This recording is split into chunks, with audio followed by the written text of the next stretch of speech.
हम श्रवण करेंगे श्री सत्यनारायण भगवान की कथा। तो चलिए शुरू करते हैं। सबसे पहले बोलिए श्री सत्यनारायण भगवान की जय।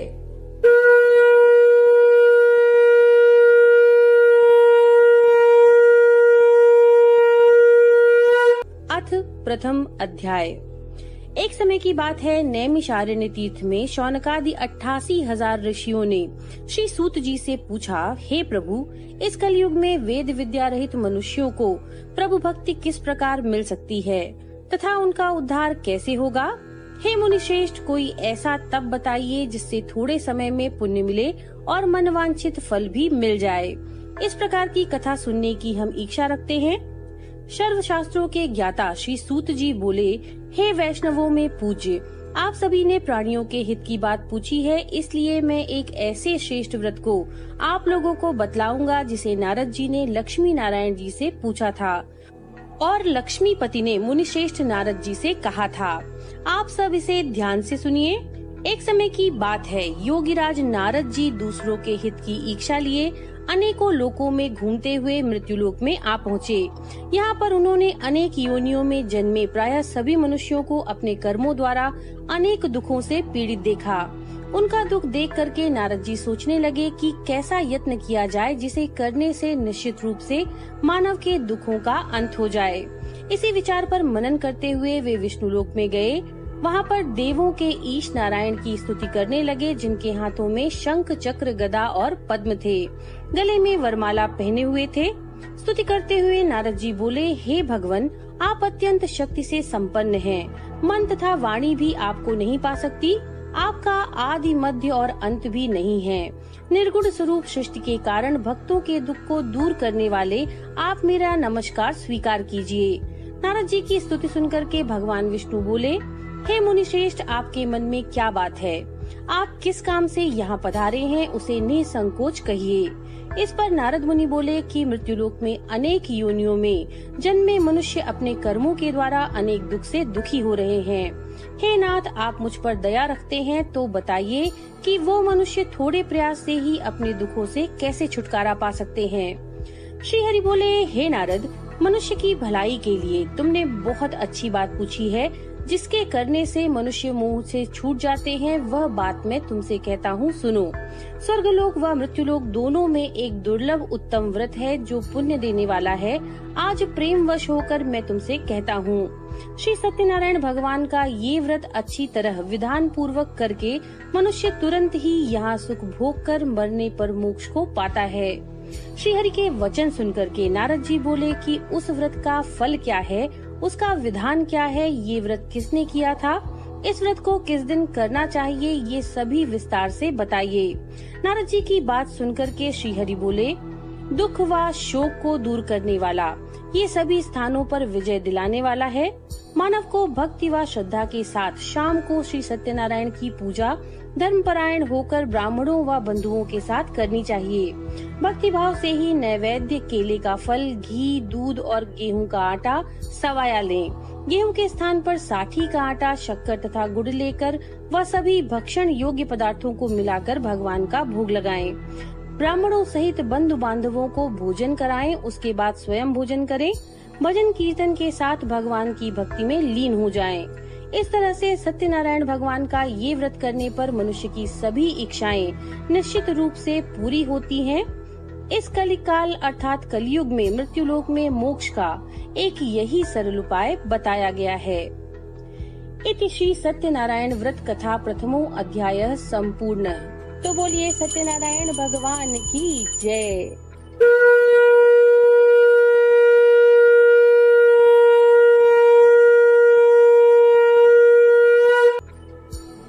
अथ द्वितीयो अध्याय। सूत जी बोले, हे ऋषियों, जिसने पहले समय में इस व्रत को किया था उसका इतिहास कहता हूँ, ध्यान से सुनो। सुंदर काशीपुरी नगरी में एक अत्यंत निर्धन ब्राह्मण रहता था। भूख प्यास से परेशान वह धरती पर घूमता रहता था। ब्राह्मणों से प्रेम करने वाले भगवान ने एक दिन ब्राह्मण का वेश धारण करके उसके पास जाकर पूछा कि हे विप्र, नित्य दुखी होकर तुम पृथ्वी पर क्यों घूमते हो? दीन ब्राह्मण बोला, मैं निर्धन ब्राह्मण हूँ। भिक्षा के लिए धरती पर घूमता हूँ। हे भगवान, यदि आप इसका कोई उपाय जानते हो तो बताइए। वृद्ध ब्राह्मण कहता है कि सत्यनारायण भगवान मनोवांछित फल देने वाले हैं, इसलिए तुम उनका पूजन करो। इसे करने से मनुष्य सभी दुखों से मुक्त हो जाता है। वृद्ध ब्राह्मण बनकर आए सत्यनारायण भगवान उस निर्धन ब्राह्मण को व्रत का सारा विधान बताकर अंतर्ध्यान हो गए। ब्राह्मण मनी मन सोचने लगा कि जिस व्रत को वृद्ध ब्राह्मण ने करने के लिए कहा है, मैं उसे जरूर करूँगा। यह निश्चय करने के बाद उसे रात में नींद नहीं आई।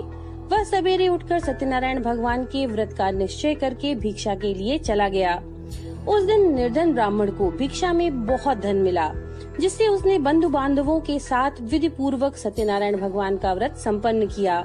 भगवान सत्यनारायण का व्रत संपन्न करने के बाद वह निर्धन ब्राह्मण सभी दुखों से छूट गया और अनेक प्रकार की संपत्तियों से युक्त हो गया। उसी समय से वह ब्राह्मण हर मास इस व्रत को करने लगा। इस तरह से सत्यनारायण भगवान के व्रत को जो मनुष्य करेगा वह सभी प्रकार के पापों से छूटकर मोक्ष को प्राप्त होगा। जो मनुष्य इस व्रत को करेगा वह सभी दुखों से मुक्त हो जाएगा। सूची बोले, इस तरह से नारद जी ने नारायण जी का कहा हुआ श्री सत्यनारायण व्रत मैंने तुमसे कहा। हे विप्रो, अब और क्या कहूँ। ऋषि बोले, हे मुनिवर, संसार में उस विप्र से सुनकर और किस किस ने इस व्रत को किया, हम सब इस बात को सुनना चाहते हैं। इसके लिए हमारे मन में श्रद्धा का भाव है। सूची बोले, हे मुनियों, जिसने इस व्रत को किया है वह सब सुनो। एक समय वही विप्र धन और ऐश्वर्य के अनुसार अपने बंधु बांधवों के साथ इस व्रत को करने को तैयार हुआ। उसी समय एक लकड़ी बेचने वाला बूढ़ा आदमी वहाँ पर आया और लकड़ियों को बाहर रखकर अंदर ब्राह्मण के घर में गया। प्यास से दुखी वह लकड़हारा उनको व्रत करते देख करके विप्र को नमस्कार करके पूछने लगा कि आप ये क्या कर रहे हैं और इसको करने से क्या फल मिलेगा, कृपया मुझे बताएं। ब्राह्मण ने कहा कि सभी मनोकामनाओं को पूरा करने वाला यह सत्यनारायण भगवान का व्रत है। इनकी कृपा से ही मेरे घर में धन धान्य आदि की वृद्धि हुई है।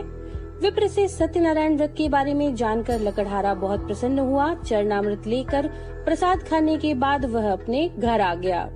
लकड़हारे ने अपने मन में संकल्प किया कि आज लकड़ी बेचने से जो धन मिलेगा उसी से श्री सत्यनारायण भगवान का उत्तम व्रत करूँगा। मन में इस विचार को लेकर के बूढ़ा आदमी सिर पर लकड़ियां रखकर उस नगर में बेचने गया जहां धनी लोग ज्यादा रहते थे। उस नगर में उसे अपनी लकड़ियों का दाम पहले से 4 गुना अधिक मिला। बूढ़ा प्रसन्नता के साथ दाम लेकर केले, शक्कर, घी, दूध, दही और गेहूं का आटा ले और सत्यनारायण भगवान के व्रत की अन्य सामग्रियां लेकर के अपने घर आ गया। वहाँ पर उसने भी अपने बंधु बांधवों को बुलाकर विधि विधान से सत्यनारायण भगवान का पूजन और व्रत किया। इस व्रत के प्रभाव से वह बूढ़ा लकड़हारा धन, पुत्र आदि से युक्त होकर के संसार के समस्त सुख को भोग कर अंत में बैकुंठ धाम को चला गया। इति श्री सत्यनारायण व्रत कथा 2 अध्याय संपूर्ण। तो बोलिए सत्यनारायण भगवान की जय।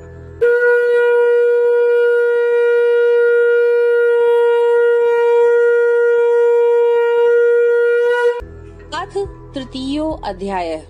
सूची बोले, हे श्रेष्ठ मुनि, अब आगे की कथा कहता हूँ। पहले समय में उल्कामुख नाम का एक बुद्धिमान राजा था।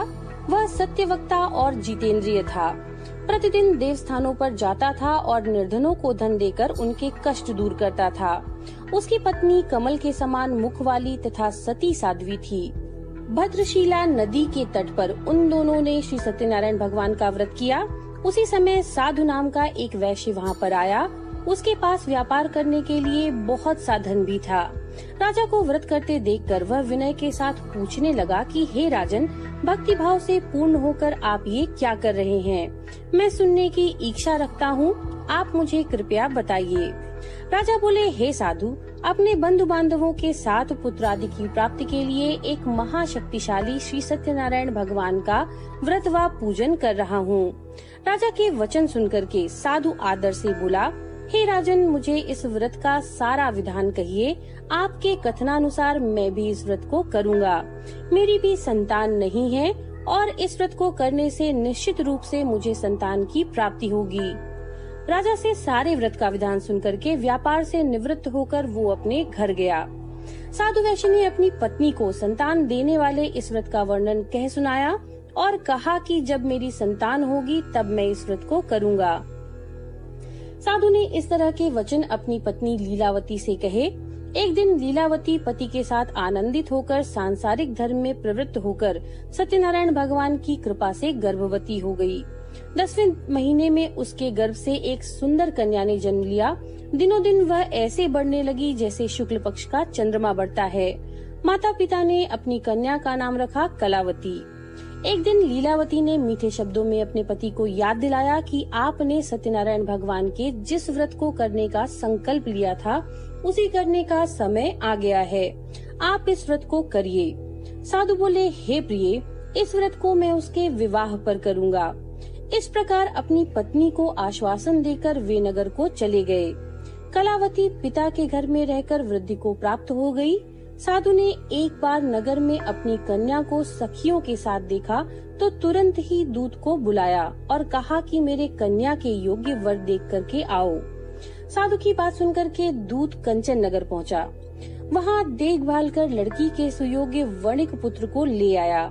सुयोग्य लड़के को देखकर साधु ने बंधु बांधवों को बुलाकर अपनी पुत्री का विवाह कर दिया। लेकिन दुर्भाग्य की बात ये कि साधु ने अभी भी श्री सत्यनारायण भगवान का व्रत नहीं किया। इस पर श्री भगवान क्रोधित हो गए और श्राप दे दिया कि साधु को अत्यधिक दुख मिले। अपने कार्य में कुशल साधु बनिया जमाई को लेकर समुद्र के पास स्थित रत्नसारपुर नगर में गया। वहां जाकर दामाद ससुर दोनों मिलकर के चंद्रकेतु राजा के नगर में व्यापार करने लगे। एक दिन भगवान सत्यनारायण की माया से एक चोर राजा का धन चुराकर भाग रहा था। उसने राजा के सिपाहियों को अपना पीछा करते देख करके चुराया हुआ धन वहां पर रख दिया जहां साधु अपनी जमाई के साथ ठहरा हुआ था। राजा के सिपाहियों ने साधु वैश्य के पास राजा का धन पड़ा देखा तो वह ससुर जमाई दोनों को बांधकर प्रसन्नता से राजा के पास ले गए और कहा कि उन दोनों चोरों को हम पकड़ लाए हैं, आप आगे की कार्यवाही की आज्ञा दें। राजा की आज्ञा से उन दोनों को कठिन कारावास में डाल दिया गया और उनका सारा धन भी उनसे छीन लिया गया। श्री सत्यनारायण भगवान से श्राप से साधु की पत्नी भी बहुत दुखी हुई। घर में जो धन रखा था उसे चोर चुरा ले गए। शारीरिक व मानसिक पीड़ा व भूख प्यास से अति दुखी होकर अन्न की चिंता में कलावती एक ब्राह्मण के घर गई। वहां पर उसने श्री सत्यनारायण भगवान के व्रत को होते देखा तथा कथा भी सुनी व प्रसाद ग्रहण करके रात को घर वापस आई। माता के कलावती से पूछने पर कि हे पुत्री, तुम अभी तक कहाँ थी, तुम्हारे मन में क्या है? कलावती अपनी माता से बोली, हे माता, मैंने एक ब्राह्मण के घर में श्री सत्यनारायण भगवान का व्रत देखा। कन्या के वचन सुनकर के लीलावती भगवान के पूजन की तैयारी करने लगी। लीलावती ने परिवार व बंधुओं सहित सत्यनारायण भगवान का पूजन किया और उनसे वर मांगा कि मेरे पति व जमाई शीघ्र आ जाएं। साथ ही यह भी प्रार्थना की कि हम सबका अपराध क्षमा करें। श्री सत्यनारायण भगवान ने इस व्रत से संतुष्ट होकर के राजा चंद्रकेतु को सपने में दर्शन दिया और कहा कि हे राजन, तुम उन दोनों वैश्यों को छोड़ दो। तुमने उनका जो धन लिया है उसे वापस कर दो। अगर ऐसा नहीं किया तो मैं तुम्हारा धन, राज्य, संतान सभी को नष्ट कर दूंगा। राजा को ये सब कहकर वे अंतर्ध्यान हो गए। प्रातःकाल सभा में राजा ने अपना सपना सुनाया और बोले कि वणिक पुत्रों को कैद से मुक्त करके सभा में लेकर आओ। दोनों ने आते ही राजा को प्रणाम किया। राजा मीठी वाणी में बोले, हे महानुभावों, भाग्यवश ऐसा कठिन दुख तुम्हें प्राप्त हुआ, लेकिन अब तुम्हें कोई भय नहीं है। ऐसा कहकर राजा ने उन दोनों को नए वस्त्राभूषण भी पहनाए और जितना धन उनका लिया था उससे दुगुना धन उन्हें वापस कर दिया। दोनों वैश्य अपने घर को चल दिए। इति श्री सत्यनारायण भगवान व्रत कथा तृतीयो अध्याय संपूर्ण। तो बोलिए सत्यनारायण भगवान की जय।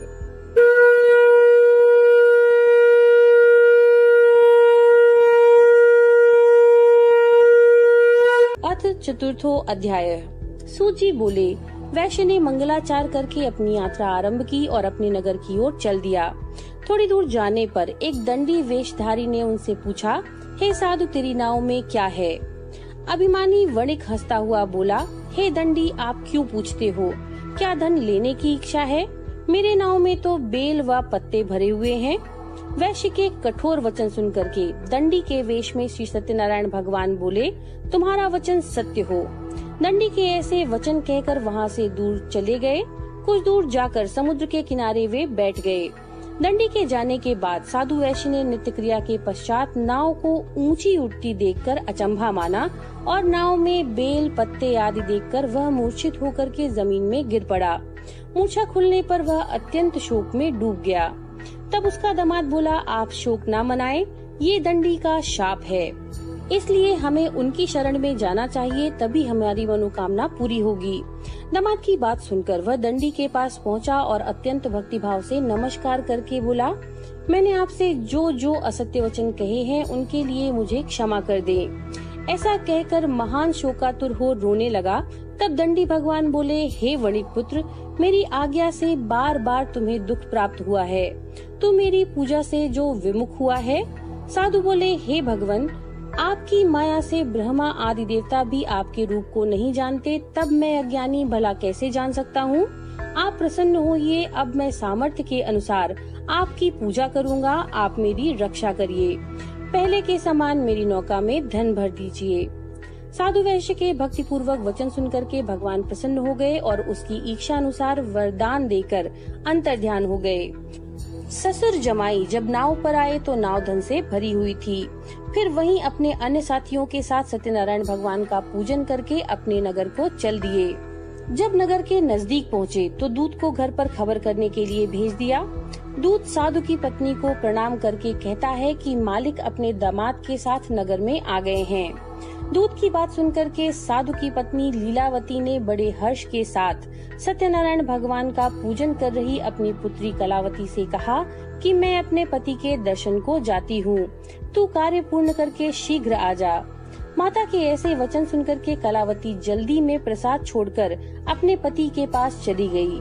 प्रसाद की अवज्ञा के कारण श्री सत्यनारायण भगवान रुष्ट हो गए और नाव सहित उसके पति को पानी में डुबो दिया। कलावती अपने पति को वहाँ पर ना पाकर रोती हुई जमीन पर गिर गई। नौका को डूबा हुआ देख व कन्या को रोता हुआ देख करके साधु बहुत दुखी हुआ और बोला, हे प्रभु, मुझसे तथा मेरे परिवार से जो भूल हुई है उसे क्षमा करो। साधु के दीन वचन सुनकर के श्री सत्यनारायण भगवान प्रसन्न हो गए और आकाशवाणी हुई, हे साधु, तेरी कन्या ने मेरे प्रसाद को छोड़ा है, इसीलिए उसका पति अदृश्य हो गया है। यदि वह घर जाकर प्रसाद खाकर लौटती है तो इसे इसका पति अवश्य मिलेगा। ऐसा आकाशवाणी सुनकर कलावती घर पहुंचकर प्रसाद को खाती है और फिर आकर के अपने पति के दर्शन करती है। उसके बाद साधु अपने बंधु बांधवों सहित श्री सत्यनारायण भगवान का विधि विधान से पूजन करता है और इस लोक का सुख भोग कर अंत में स्वर्ग को जाता है। इति श्री सत्यनारायण भगवान व्रत कथा चतुर्थो अध्याय संपूर्ण। तो बोलिए सत्यनारायण भगवान की जय।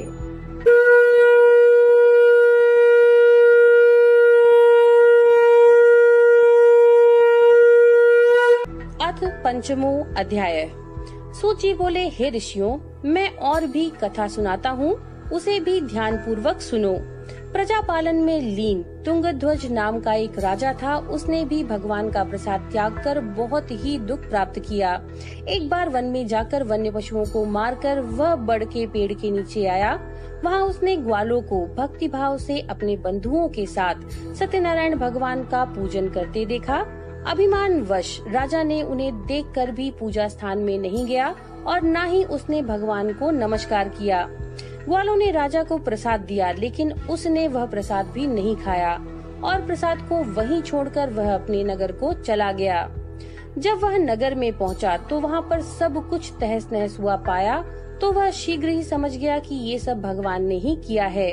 वह दोबारा ग्वालों के पास पहुंचा तथा विधि पूर्वक पूजा करके प्रसाद खाया तो श्री सत्यनारायण भगवान की कृपा से सब कुछ पहले जैसा हो गया।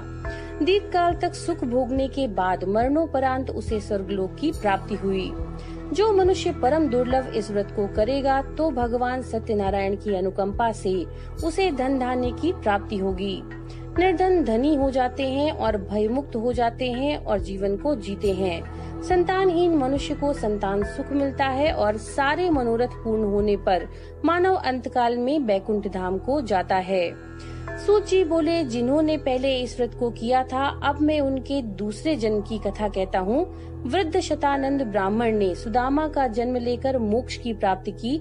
लकड़हारे ने अगले जन्म में निषाद बनकर मोक्ष प्राप्त किया। उल्का मुख नाम का राजा दशरथ होकर बैकुंठ को गए। साधु नाम के वैश्य ने मूरध्वज बनकर अपने पुत्र को आरे से चीरकर मोक्ष पाया। महाराज तुंगध्वज ने स्वयंभू होकर भगवान में भक्ति युक्त हो कर्म कर मोक्ष पाया। इति श्री सत्यनारायण व्रत कथा पंचमो अध्याय संपूर्ण। तो बोलिए सत्यनारायण भगवान की जय। ये थी श्री सत्यनारायण व्रत कथा। नमो नारायण।